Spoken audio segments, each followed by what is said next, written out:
Hello everybody. Welcome. I know I'm in Bureau Marches at the moment, but that's just because I stood here to record this video with boots. I didn't actually do anything in the map, and that's not really what I'm focusing on right now at the start of the stream. We're gonna look at some other things first. Now, the stream's starting pretty late right now, because the regular time slot today I was recording, and then I did the tournament and stuff.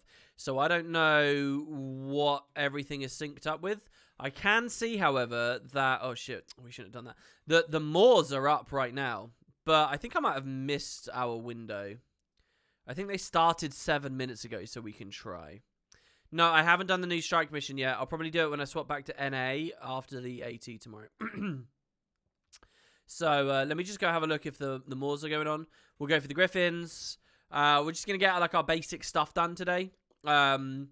Maybe we'll get some progress on legendary weapons. Something fun, hopefully, something unique each time, and then yeah, we'll be back to it. But okay, so it looks like to me. Oh no, here you go. Look, they're escorting the demolitionists. This is perfect. Okay, and I've got a green tag at one of them, so maybe I should go to the green tag. It looks like the other two aren't moving. You guys can join on me if you like. I'll come in. I'll set up myself up on the red tag. This is EU. I'm appearing online. You can join my squads. But yeah, I'm not going to push any new escorts. I'm just going to do the one with the guy with the tag, and we'll see where that ends up. Oh, so that's pretty good. We're basically like one cycle later than we normally would, but as far as the game is concerned, there shouldn't really be too much change. Gobble, gobble, WP. What do you mean, gobble, gobble? You calling me a turkey? Oh, I guess because it's Thanksgiving, right? It's American Thanksgiving right now, yeah? So, happy Thanksgiving.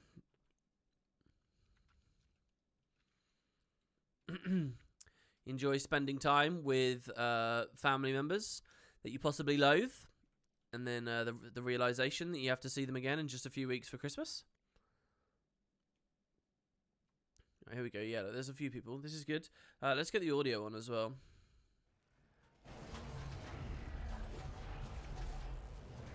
Jesus, that was so loud. That was so unbelievably loud on my side there. Jesus.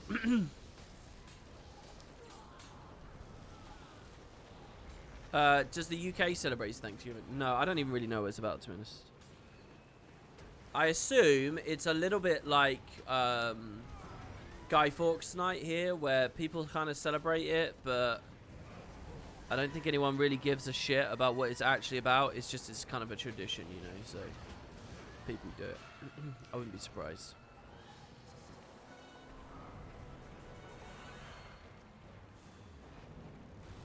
But even I don't do Guy Fawkes Night anymore.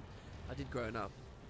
It's pretty fun to go out and see the big bonfire. Alright, this is good. This is good timing. We got this here straight away. An excuse to eat food. Well, I find an excuse to eat food every day. I guess not a giant fucking roast.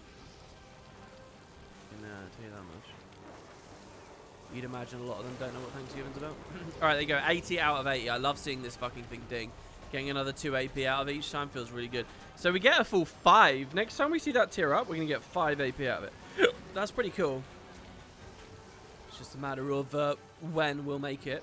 It's pretty good because over this week, I think we started at like only like we were about 50. I think we were about halfway. And here I am at 80, just a couple of days later, really. I mean, the week isn't even over yet. So I feel pretty good about this event for now.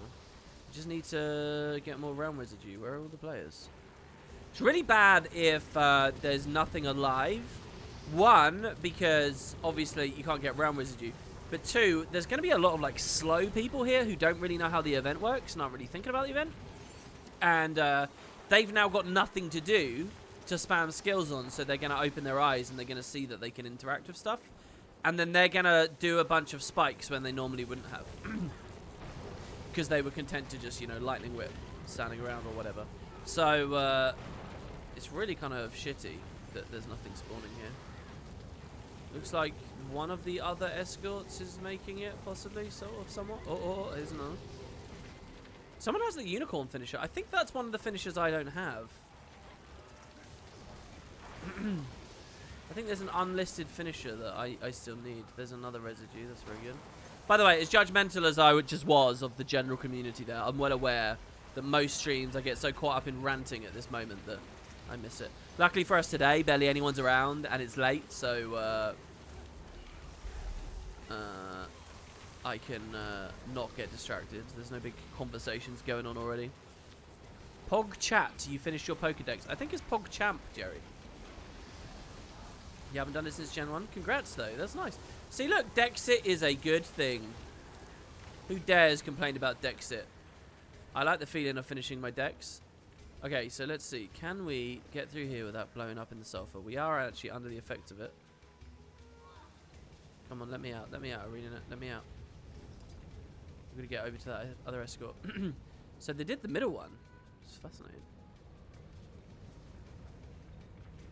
Yeah, it's already done. I guess I can grab this while I'm going. And I was going to try and grab that realm residue as well, but I guess there's no need. Your shiny charm is real. You can shiny breed now and game as a me. I love shinies as a feature. I think shinies are a brilliant example of good long-term game design and a brilliant example of the kind of feature Western audiences and Western studios desperate for the approval of their audiences would have never allowed to go through. Like, can you imagine a West Coast studio like ArenaNet ever allowing a system like the shiny system to exist in Guild Wars? Despite all the joy and magic and enthusiasm and excitement it has brought the world of Pokemon over the years, for them holding fast to what is quite a ludicrous idea. I can imagine ArenaNet would have buckled in the first couple of months. I can see the patch note now. Shinies are now a 1 in 5 drop, and if you don't get it after the first 5, we've added a currency that allows you to guaranteed get one after your 10th. And then a few patches later, shinies now allow you to stat swap the color of the skin or whatever, you know. And then maybe a year later, there's whining about something else, so then they buff it again.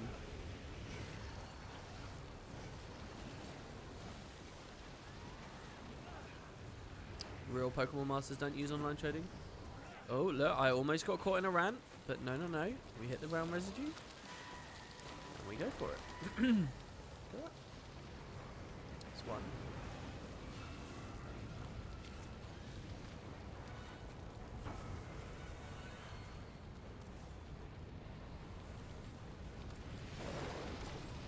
Two. If I can get a third here, I'll be very, very, very excited and happy.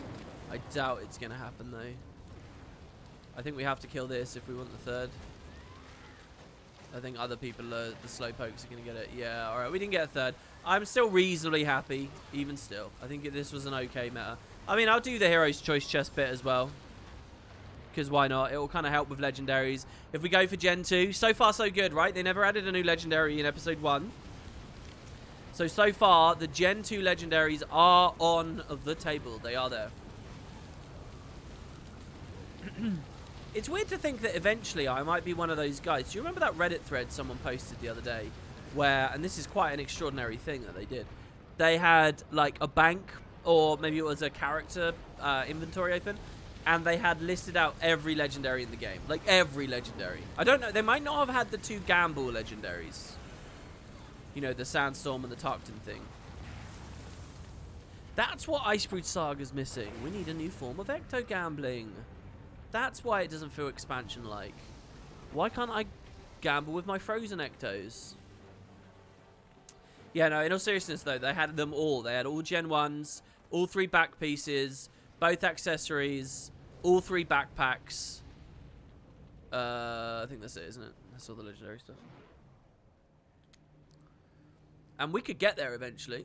You never know. I wonder how much cash shop, like credit card stuff, that guy used as well.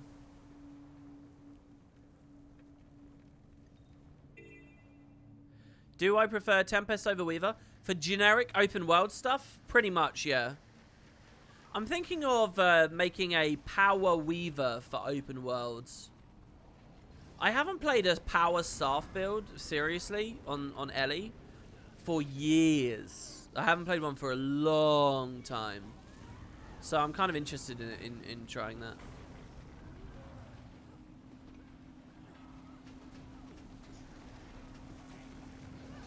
More ways to lose money as expansion combat content. Kind of freelanced. I mean, gold sinks are really important, you know? So yeah, you can think of it in that way, and I would not think that that is incorrect. I mean, I think you're parceling the concept in kind of a way that makes it look like it's scummy, but I think an expansion's doing its job. If it's able to drain gold from the economy, then it's a good expansion. It's one it needs to do. Atomic Ladies, good morning from Australia. Thank you very much. See, in more classically designed MMOs, more coherently designed MMOs, you can drain a lot of shit out of the economy by capitalizing on people's desperation to race, right? So what I mean by that is you can allow people to go through the expansion faster as long as they spend loads of resource, you know, whether it's this currency, that currency, or you know, whatever, right? And in that way, you can get like an inordinate amount of shit out really quick. And then that can be your counterweight for all the new rewards that are going to be slowly put in over the next 2 years. And then you kind of do a similar thing again. But Guild Wars doesn't regularly produce expansions on any kind of timer that we can actually say they've ever had a pattern. There's only been 2. And then, you know, it's not even structured in that way anyway, so. I think people's money just tends to build up in this game, in this franchise. Same was true for Guild Wars 1. Okay, so I'm just going to grab the amalgamated here. Or maybe I'll grab the contracts. I think I grabbed the contracts, actually. For funerary incense, right? That's 1 incense each time, essentially. Right? Now with templates, when you play, you prefer solo SD Weaver, but when doing metas, you prefer Staff Tempest. That's interesting, yeah, that you'd swap. Boots showed me something really cool. He has a preparation build on his Hollow. On his Engineer, sorry. So basically, he clicks a template, spams all of his elixirs, and then clicks another template, or just presses a hotkey. And now he's on his main build, but with 25 might, quickness, fury, stab, retail, regen, you know, the works. And then he kind of runs around, does what he wants. So yeah, it's just hit hotkey, throw elixirs on the ground, hit other hotkey, back to his build. And it's kind of interesting. I wonder if any classes can kind of have a prep build like that. I wonder, especially if Chronos can kind of utilize that well in Fractals. You know, because pre-buffing's a very real thing there. You just picked up the game again, saw they added build templates. Was wondering if there's a way to link an equipment and build template together so that if you change one, you change them both at the same time. I think you can set both of them to the same hotkey. And then, yeah, when you press the hotkey, it will swap both together. And then when you... I think you can set both to the same hotkey. I actually don't know 100% of that because I have not done that. But I think the topic came up the other day, and that was basically what people said. I think. So, yeah, try it out. Let me know. True, but the way you put it in the form of ecto-gambling is something. I mean, yeah, I don't really... agree necessarily with the feature, but there it is.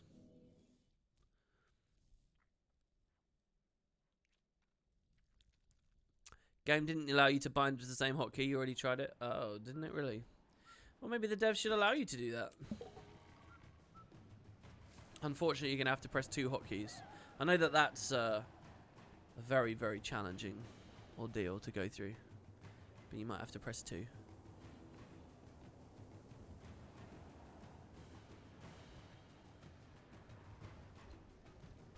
I can see that you're crying over the issue in chat there. It's alright. Turn that frown upside down. Those early lifts, you can really feel it, right? If you lift early, like there, I'm 39th for the day. Because I lifted that early. It's nice to know that 39 other people did that. What do I think about out-of-combat weapon swap for Ellie and NG? Well, I kind of talked about that with Boots. Bless me, sorry. Sneezing here. I kind of talked about that with Boots in the video.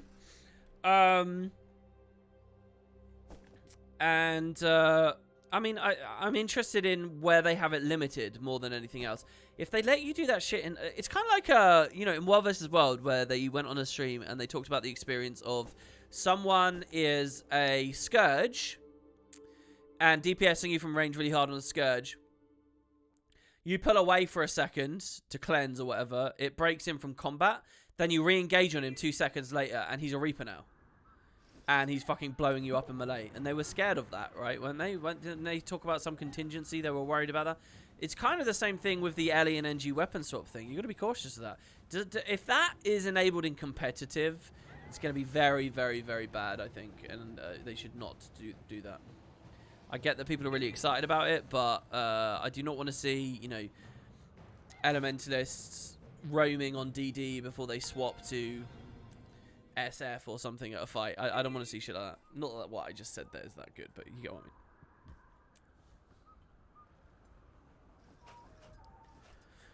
I mean.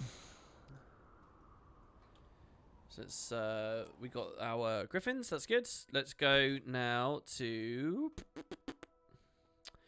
back to list, and we'll get this. Hold on. Let me look on events and see. Living World, Icebreed Saga. The Ooze Pits are currently up. They'll be closing down in a second. Then we've got the Metal Concert after that. So this is pretty good timing. What I can do is get the Vault, the JP, maybe the Strike. If you guys want to do the Strike mission, join on my squad, and we'll try that.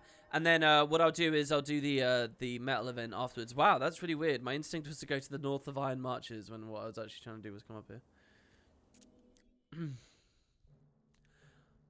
Wow, Tatters live, the gods have blessed me. What do you mean? The Bureau Marches meta is up in 10 minutes. No, I'm not interested in that one. I haven't really been playing the new map, I'm afraid. Not too much at the moment.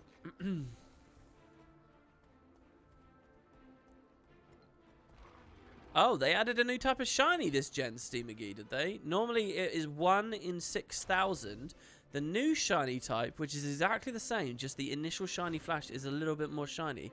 That's a 1 in 60,000.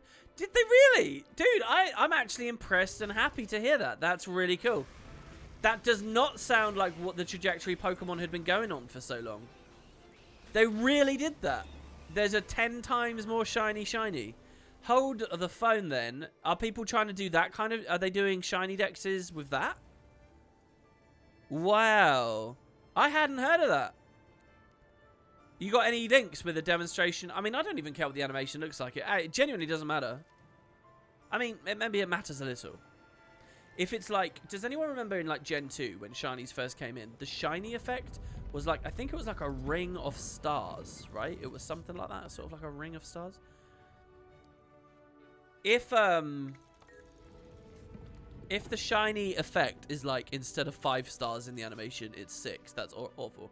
But if it's actually like flashier or bigger or like a reconfigured animation altogether, that's pretty cool. Does it, one of the things as well was in your Pokedex, it would actually be marked with an asterisk next to their name, right? Like a little black asterisk mark or something. Like, is it now 2? You know, do they have another like on-screen notifier showing that it's like a T2 shiny kind of thing? Yeah, Ring of Stars with a cool sound effect. Yeah, that was it. Read my previous message. Wild versus Wild is in the air. Yeah, for sure with the weapon swap thing. We'll have to see. Oh, okay, he's linked it to me. I have to mute this because it's going to be some random guy's voice. They're ultra shiny Pokemon. Oh, what? That animation's not even that different.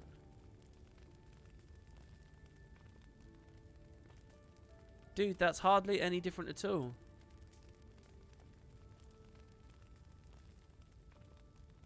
Oh, sorry. I just wasn't watching it early enough.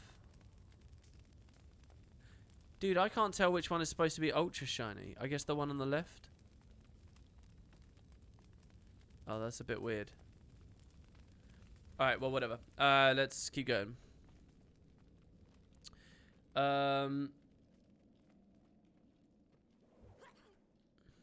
Aren't infusions sort of the shinies of Guild Wars 2? Kind of, yeah. And I mean, it's a credit to ArenaNet. They kept the idea of infusions fairly pure. You don't see them lowering the drop rate of the Chuck Egg Sack or the Queen Bee, you know, who's even older than that. You don't see them fucking with that. You don't see them messing with the drop rate of the Death Branded Shatter or anything like that. So I think that that's good. That's all very respectable. Now, my instinct as a player that has no motivation to try and get those, and who wants motivation and enthusiasm and excitement to do as many things as possible in the game, my instinct is to ask for the drop rates to be higher, right? Which is kind of arguing against the nature of the system, you know, and is basically becoming the problem. So I don't want to do that. But I do wonder if there's a way. So, like, if we take the Death Branded Shatterer, for example. The Death Branded Shatterer is in kind of a fringe map where I don't think I'll ever really go. The drop rate is way too low for me to ever feel like I'm going to get it. Now, if I had a community of spuds, if I had 50 spuds on demand every time that I could dump into a squad at a moment's notice, and if any of us got it, I knew for sure that the spud would give it to me, just out of the kindness of his heart. So that would essentially mean I had 50 times the drop rate, and also I'd be able to farm it really efficiently. Even then, I still don't think I'd do it. Because 50 times a 0.0001 chance just still is not enthusiastic. You know, it doesn't foster enthusiasm for me. So I wonder if what these systems are missing is just like some kind of like... all it needs to do is solve...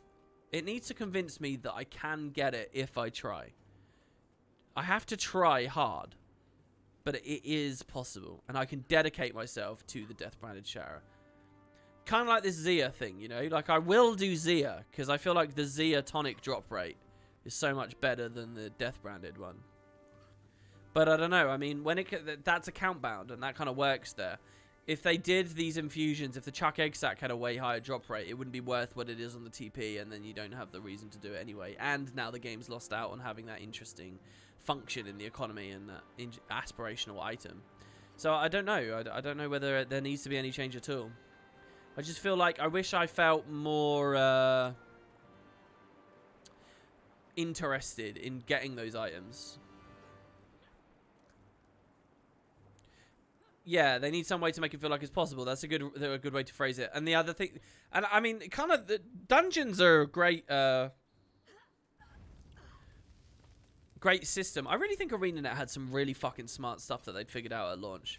The whole currency-based thing in dungeons, the idea was stuff can drop, but if it doesn't drop, don't worry, you're slowly building this currency, at which point you can eventually exchange it, right? That was the idea. It wasn't that you were forced to use the currency, and it wasn't that the currency was the main game. It was that the currency was a backup system. That's what dungeons were meant to be. And I think that a system like that's really good. Because my experience playing WoW Classic, I actually kind of liked the doing the dungeon lots of times over, and like a little bit in small amounts. I think that there's something it offers the game. Guild Wars doesn't really have that. Because what happened with Guild Wars was, again, they let their post-release updates dismantle their pre-release ambition. So, what happened with currencies for dungeons was they released, and the currencies were the backup, but all people saw was, wow, this currency, I get fuck all for doing the dungeon. I need to do the dungeon how many times to get the currency to get this thing? This is bullshit. Cry. And then I did this as an interesting little case study a few days ago. Not case study, just a curiosity of mine. I was going to do a video on it, but I didn't. I looked at what the very first Guild Wars patch ever was. What the first Guild Wars update was. And then I looked at like the second, the third, and the fourth. And you'll see, super early on, I think it was like within the first month, they like massively bloated all of the token rewards. Like deck-tupled the token rewards. They did something nuts. Reconfigured it all. Shifted things to daily, and everything just broke after that. And the whole idea of what they were going for, which was actually quite a good thing, kind of just stopped. So I don't know.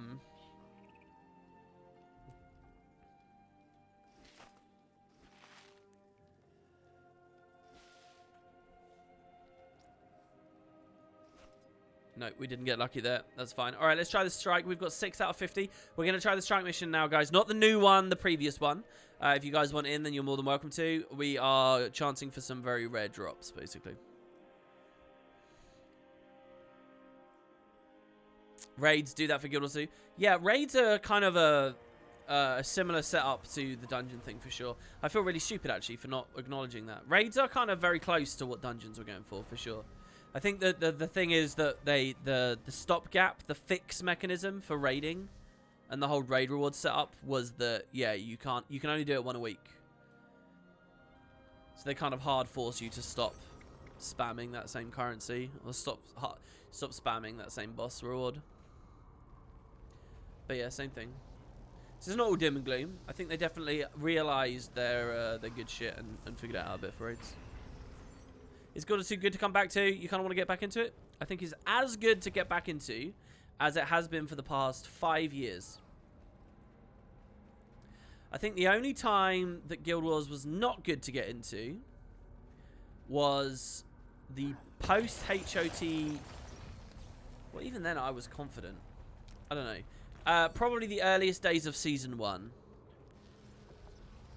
Where it really, you could tell they were split all over the place, and it looked like they didn't know what they were doing, and they burned so much enthusiasm.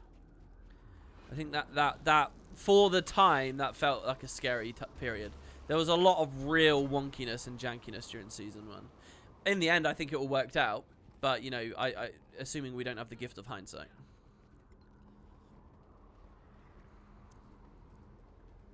Maybe the game does feel a little bit worse to come to right now. In terms of its broad future.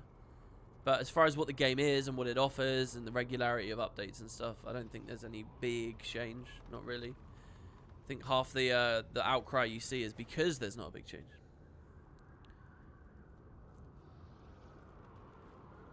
There was never a bad time because it was always on the brink of something else whenever we had droughts.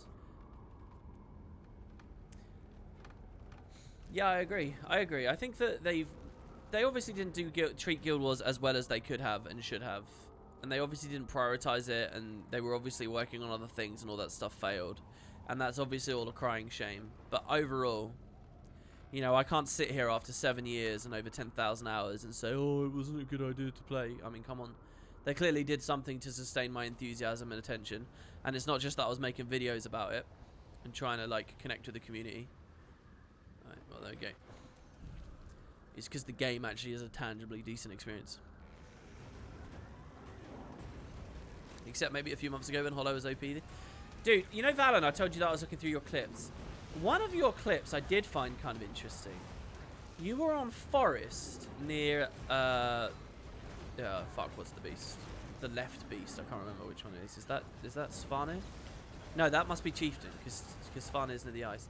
You were fighting a Hollow. You were 2v1ing a Hollow. You were on Thief. And the Hollow had about 30% health. He turned around, heal turret, Corona, and static discharge. And you both insta-died. Like, global. Like, 100% health to nothing. He got a double kill from using Corona and something that gave static. And I rewatched the clip, like, multiple times. I have no idea how the fuck he did that. Because he was clearly a demo amulet, and I didn't see any more animations than maybe Corona and one auto. And you guys both got deleted. And you just made some comment like, oh, Hollow, by the way. I don't know whether that was like an old state Hollow. I don't know what nerf it was that needed to happen to stop that shit. That was fucking mental, though. I literally can't see what it was that he did. There's no way that could just be Corona and like 2 autos. But, yeah, crazy.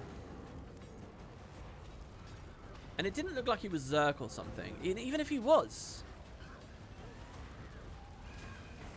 Anyway, lots of Hollow stuff. I did my balance video earlier with Boots, for people that don't know. That's why the stream started late today. And they're pretty fucking relentless. They've got 4 significant Hollow changes. Like, all of them target meta elements of Hollow and what makes it so strong in ranked. So, I actually think that the heat therapy one might not have been needed. So, we'll see. You think the statics? Maybe if that was pre the crit update for statics, but I doubt the timing works out for that.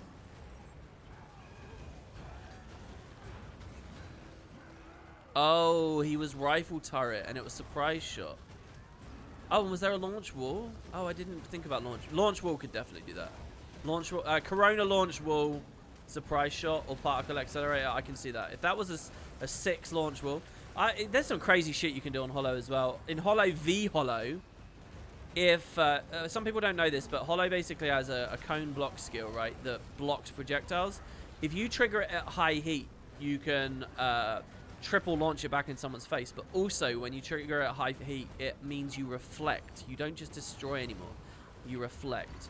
So in some Hollow 1v1s, if he goes launch wall and you go wall, you can reflect his launch wall and then do your own. You can hit him with 6. You can do something like a 4K burst, like a tiny little window, just by landing 6 fucking launch walls straight all together, just from getting your timing slightly right. It's fucking ludicrous. That's kind of a specific Hollow v Hollow setup, but yeah, really silly. Did we get anything? Nope. That'll still be possible post-patch as well. It'll just be more rare because the cooldown's going up. Nerf everything but Warrior. Cougar, you need to chill with your stream comments. Sometimes. Some of these things you say about PvP, and I'm like hearing you talk about Mender's symbol brand and how much you struggled playing it anyway.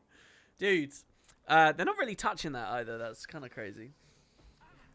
It's funny because they are actually touching the symbol on heal trait, but they're not doing anything meaningful to it. Oh, poor Cougar. I think Cougar's improving massively as time goes away. He says, fuck off, dude. Okay, what am I going to do here now? Oh, now it's the event. It's the nighttime event. Look how beautifully this is all flowed. Wait. It's the concert I need, not the effigy. It's the concert. So let me check. Yeah, metal concert. This is it in just 2 minutes. Oh my god. Such timing. There's a crazy amount of content to go through if you've been away for a long time. Yeah, I mean, I find that such a compelling argument, but no one ever seems to like really respond with that. And I'll tell you why, and it's really sad. It's because if it's not content from this month, people don't seem to give a fuck. Like, someone might come to my chat and say, hey, I haven't played since Heart of Thorns. Is it worth coming back? And I'll say, yeah, you've got all of Heart of Thorns to play. You've got Season 3 to play. You've got POF to play. You've got Season 4 to play. And now Icebrood Saga started. Like, I literally said that to someone yesterday. I never seem to get anyone rally around that or, like, be actually heartened by that. Because people are like, oh, yeah, but Heart of Thorns is old. And Season 3 is old. Like, so you realize the quality difference between, say, like, Flashpoint and, say, Episode 1 of Icebrood Saga is not that different. It's really not. You can make a very fair quantitative and qualitative comparative discussion about how good Draconis Mons is versus how good Bureau Marches is. You really can. But people, like, I don't know, they don't. I mean, what better argument is there than that? Of course you can come back. You've got fucking years of content to play now.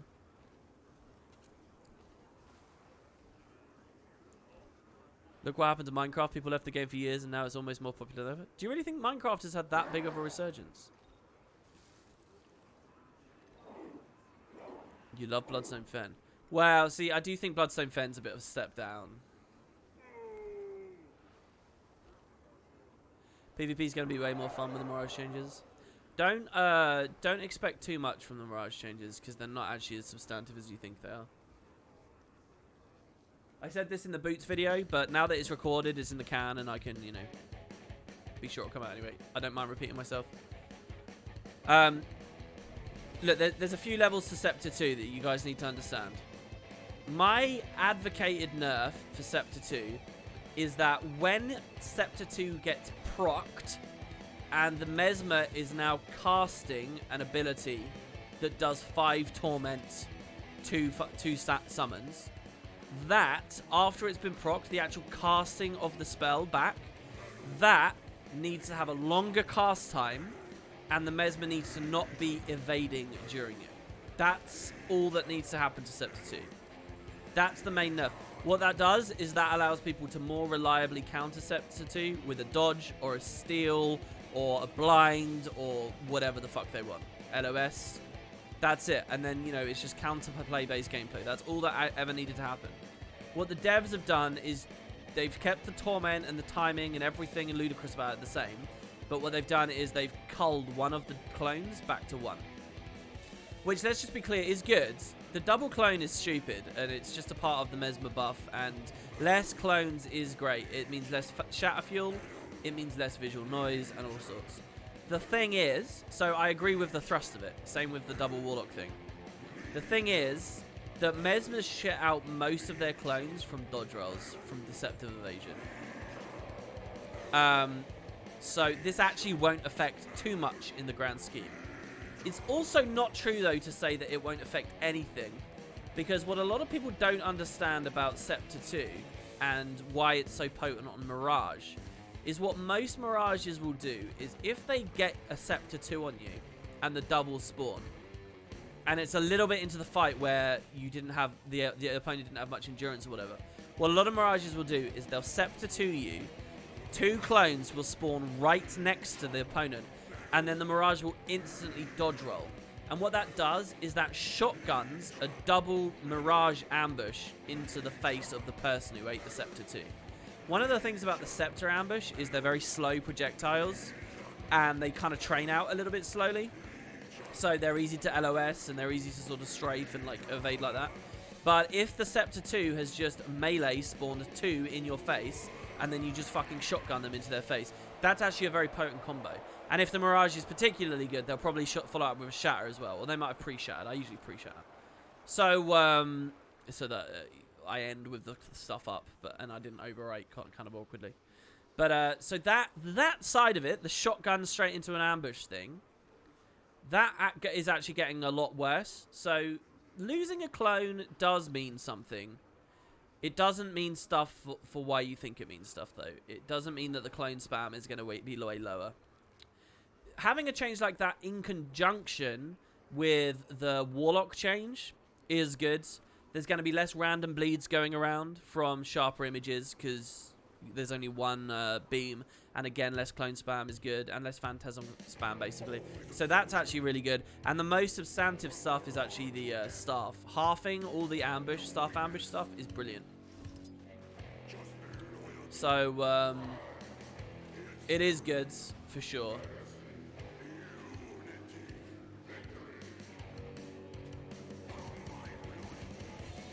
And you got to look at it another way, right? A nerf doesn't have to be wholly comprehensive. It just has to be good enough that a certain threshold of noob can no longer be comfortable on the build. And then they won't queue on it anymore. And then you've seen less of the build around, so you're less frustrated when you do see the build.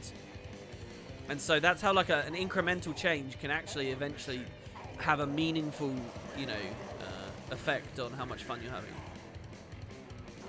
Just because the incidence rate of the build has gone down so much. And I think all those changes work towards that.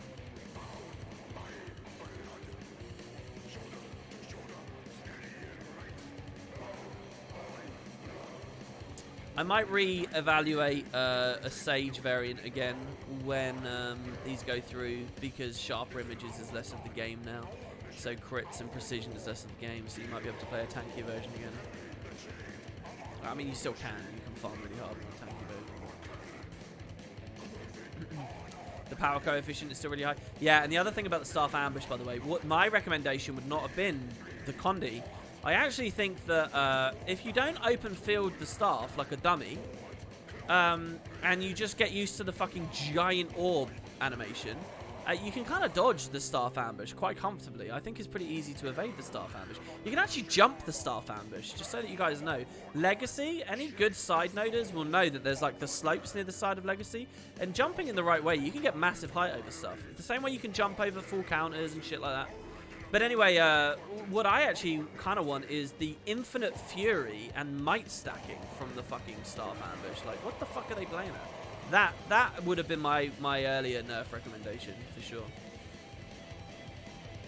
I don't think ArenaNet grasps quite how powerful the Boon Splash is on these Chaos variants that get, what's it called? Prismatic Singularity, maybe? I can't remember.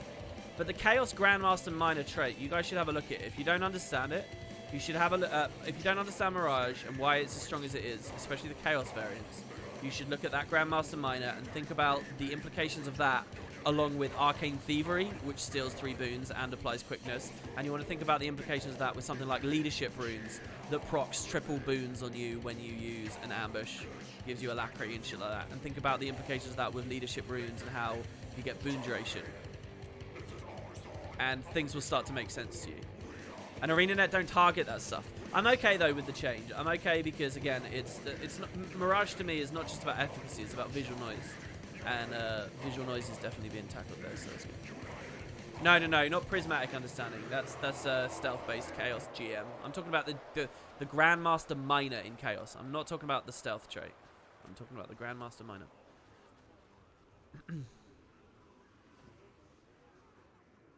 yeah, sorry, Nox right, yeah. Basically, the more boons you have on you, the longer your boons last. And the more boons you have on you, the longer your condis last. So boons give you boons that allow you to hold more boons, which helps you get more boons, which gives you condi damage duration, which gives you condi duration, which gives you condi duration, which gives you condi duration, and so on. That's why Radiance is pretty OP. That's why Leadership is pretty OP. I mean, Leadership is obviously better. We can get some more Crazed fans going as well on it. What should the Mirage trade-off be? No more Illusionary Persona. Easy. Do you know how shit Chrono felt when they turned that off? Look at how shit Scourge felt when they essentially turned that off. I mean, that's what the Scourge thing was. Yeah. But I think ArenaNet don't want to do that because the way that it's worded and the way that they've dug into it now with the Chrono side of it is it's like the shatters themselves and what's doing the Illusionary Persona. So they have to do new art and new concepts for 4 new Mirage shatters and stuff like that. I think that they can't be bothered with that, or they don't have the resources. Yeah, you can also, Nox might be right that the same trade-off on 2 elite specs is that boring. But I mean, I kind of feel like Engineer's in that place. Is it not? What's the Engineer trade-off? You lose your F5. Right? I mean, Scrapper has the further trade-off of lower vitality. And sorry, what's the Hollow trade-off? You might overheat. That's the Hollow trade-off. You guys didn't know? It's because you overheat on Hollow. It's a trade-off, see?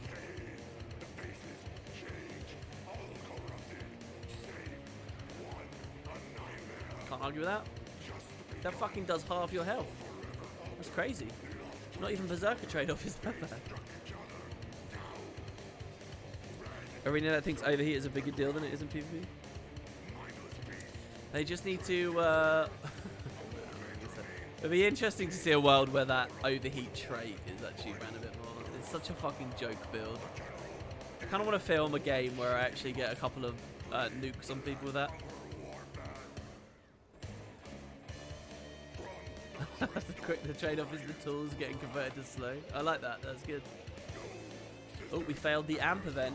It's alright. I just need Crazed fans. That's all that matters. Hello, Kato. Welcome. Yeah, we're starting a bit late here today, but there you go. Revs have the same trade-off. Well, look, people are super critical of the trade-off thing. Let's just be clear. I think ArenaNet know that a lot of the elite specs don't have meaningful trade-offs at the moment. They know. They're just taking their time to get to it. That's all it is. They're just taking their time. You will see a trade-off for Herald, ultimately. You will. Well, who else is missing them? You will see a trade-off even for shit like Renegade, right? And you'd be like, why does Renegade need a trade-off? You will see it.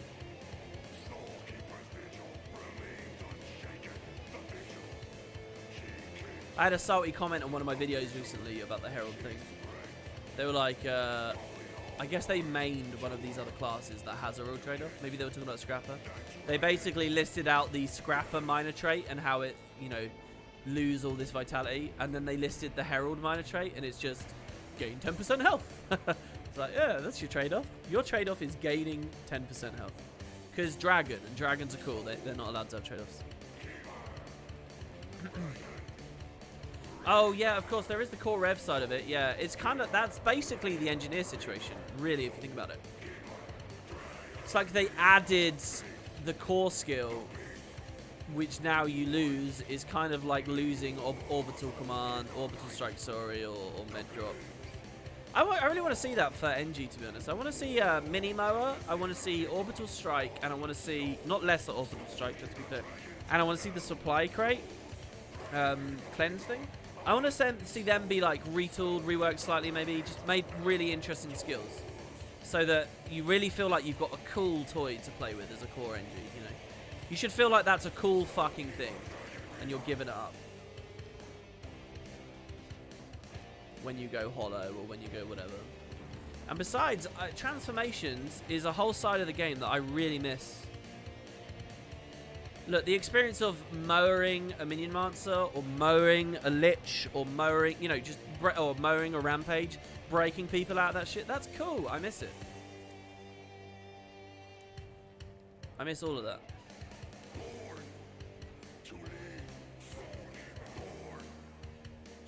Yeah, Druid got a trade-off. Soul Beast is another weird one. It's a bit like the Overheat thing. It's like, your trade-off is you don't get your pet when you're merged. That's your trade-off, right? I think that's the way they think of it anyway. Obviously, that's ludicrous, because you're getting compensated a billion times tenfold. Well, sort of, I mean, there's an argument for Core Ranger, but, you know, you get what I mean. I think that's what the devs are coming out with the Soul Beast thing.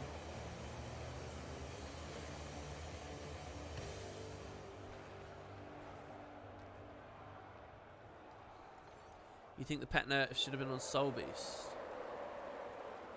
I think they might not have done that because of the whole flavor thing.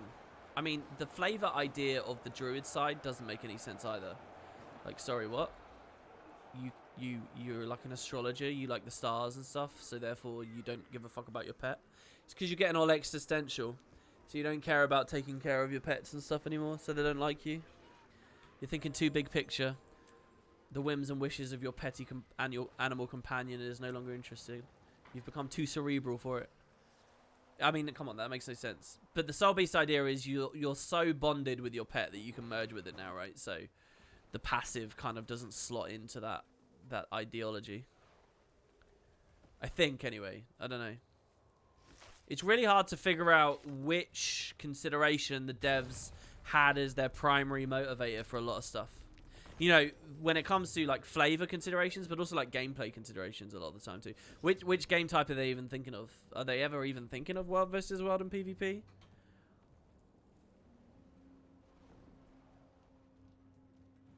The trade-off of playing Druid is no one wants to play. Dude, you've seen though, Druids having like a resurgence. You've seen, right? All these AT Druids. Balancing for flavor was not the best move in some cases. Yeah.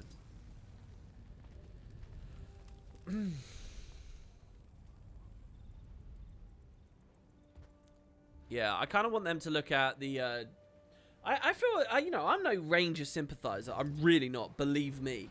But I do feel a bit bad about Druid, because Druid basically got kicked in the teeth in one balance patch, and then they broke its nose, and I was like, all right, there you go, it's in a good place. Then they kicked it in the balls, then they like fucking chopped its head off. They just kept going and going and going. So chill the fuck out. That was like 2 years ago. They just never stopped. And then they did like the new Elite, and it was like they were happy to keep tuning. They were like, oh, we don't feel like the Druid nerfs have been enough yet, so we're gonna do another one. We don't feel it's been enough yet, so we're gonna do another one. We don't feel it's been, and they kept going. And yet when they add like the new Elite, the Glyph of the Stars, right, which is a cool idea, really interesting animation. Let's see that be a profound, interesting Elite. All right. Why is that Elite not like kind of a Ghastly Breach kind of impact skill? But they're happy to just leave it be this shitty like non-thing. Like, where's the tune-up? Where's the frequent tune-ups?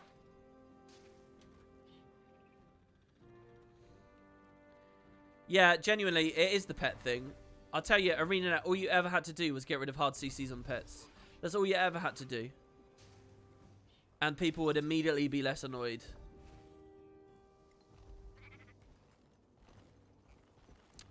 I'm a filthy Ellie. I have been playing a bit more Ellie lately. Arcane Resurrection Ellie is very flavor of the month at the moment, I've noticed. It's very, very, very, very in vogue. It's about to be replaced by feedback spam Mirage. Get ready, guys. Have you guys seen that shit? It's like a turbocharged Well of Blood, I'm telling you. instant activation from range, disables all projectile pressure at the same time, 30% revive just from the one skill. Obviously takes a little while to fully channel. Fucking nuts. You can double it up just like the Wells of Blood as well. It's coming.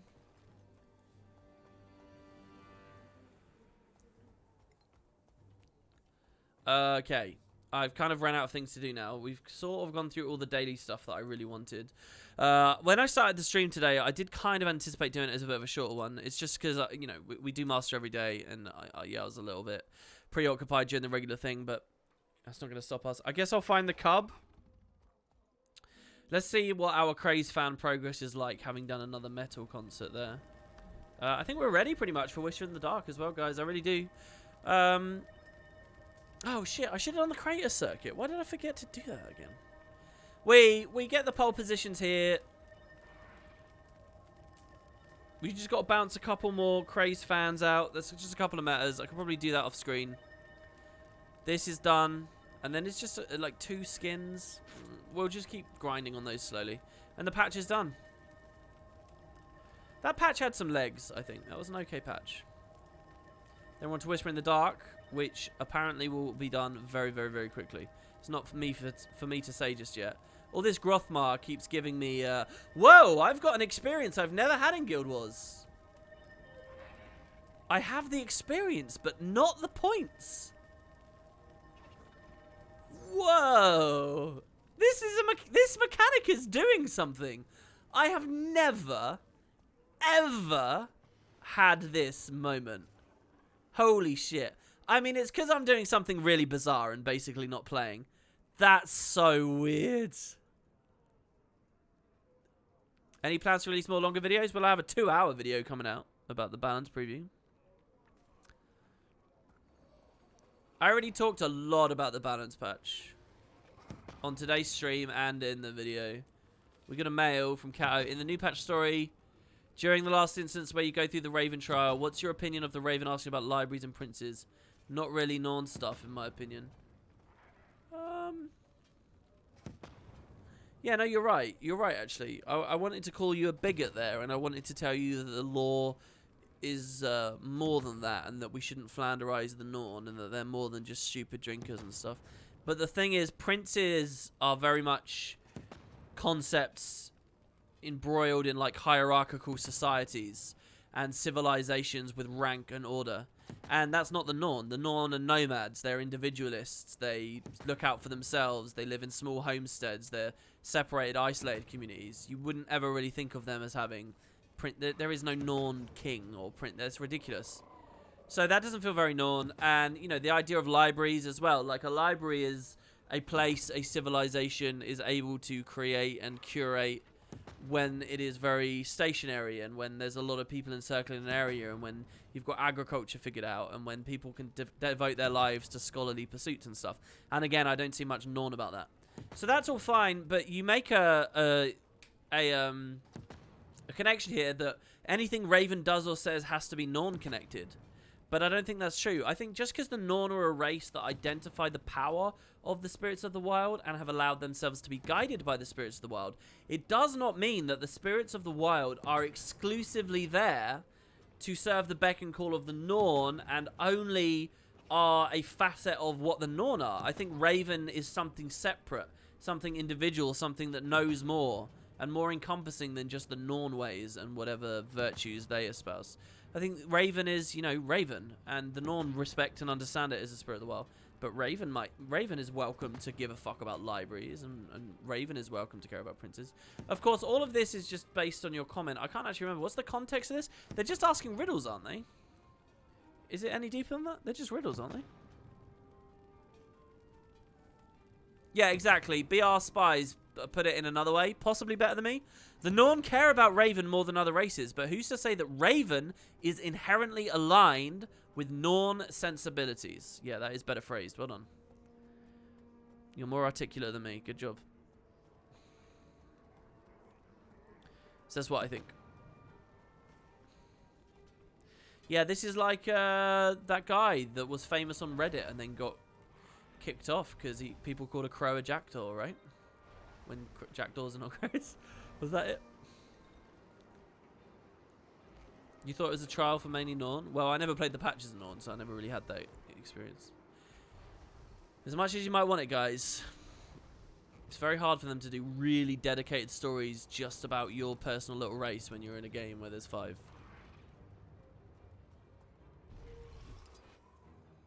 Alright, guys, I'm going to leave it there. Let's just have it cheap and easy, nice and breezy. We did an hour-long one today. We got all the main stuff done. It'll be back to normal tomorrow. But I'm going to get this video edited up, sort some stuff out, maybe take a shower, have a look at this next M80 when it comes up, and we'll just roll from there. So yeah, anyway, thank you to everybody who tuned in, who caught it, even though the time's a bit off. I'll be back at my regular time tomorrow, as always.